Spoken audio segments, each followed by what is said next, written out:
बिहार में उपचुनाव चल रहा है। 4 सीटों पर उपचुनाव को लेकर रेणु देवी ने कहा है कि एनडीए के खाते में चारों सीट हैं।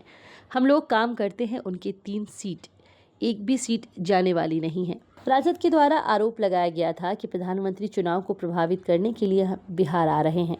इस पर उन्होंने कहा है कि हमारा कार्यक्रम पहले से निर्धारित था। ऐसी कोई बात नहीं है कि उनके पिताजी ही नहीं, यूपी की सरकार में अभी भी एक भी एम्स का निर्माण नहीं हुआ है। और आज जब सरकार प्रगति पर काम कर रही है तो इतने एम्स भी बन रहे हैं। तो उनको आरोप लगाने की आदत है, उनको हर बात में झूठ बोलने की आदत है। ये हमारी यहाँ नहीं है, इसलिए हमें कोई प्रभाव नहीं पड़ता है। हमारी जनता जान चुकी है, ये पहले भी देखा जा चुका है। शिक्षक जो 1 साल में कोई उप मुख्यमंत्री नहीं कर सकता था, अपने को ताल ठोकना यह गलत है। इसलिए माननीय मुख्यमंत्री जी के नेतृत्व में सारे शिक्षक की बहाली हुई है। चाहे कोई भी चीज़ के बारे में विकास का काम होता है तो हम लोग सभी सहयोगी होते हैं, लेकिन डिसीजन मुख्यमंत्री ही लेते हैं।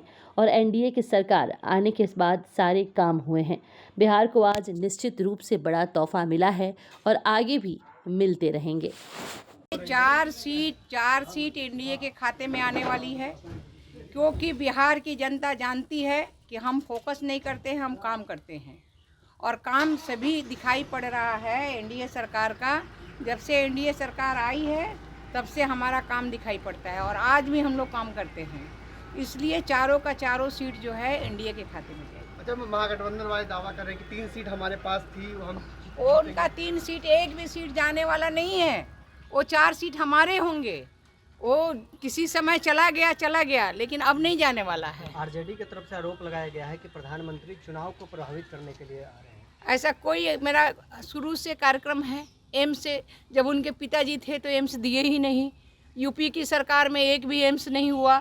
और आज जब सरकार प्रगति पर है और काम कर रही है, इतने एम्स हो रहे हैं, तो उनका तो आरोप लगाने का आदत है, क्योंकि घाल मेल करने का, झूठ बोलने का आदत इनका सबसे ज़्यादा है। तो ये तो हमारे यहाँ नहीं है, इसलिए प्रभावित नहीं है। हमारा कोई भी प्रभावित नहीं है। हमारी जनता जान चुकी है। ये पहले ही दिखाई पड़ गया कि शिक्षक जो है 1 साल में कोई उप मुख्यमंत्री नहीं कर सकता है।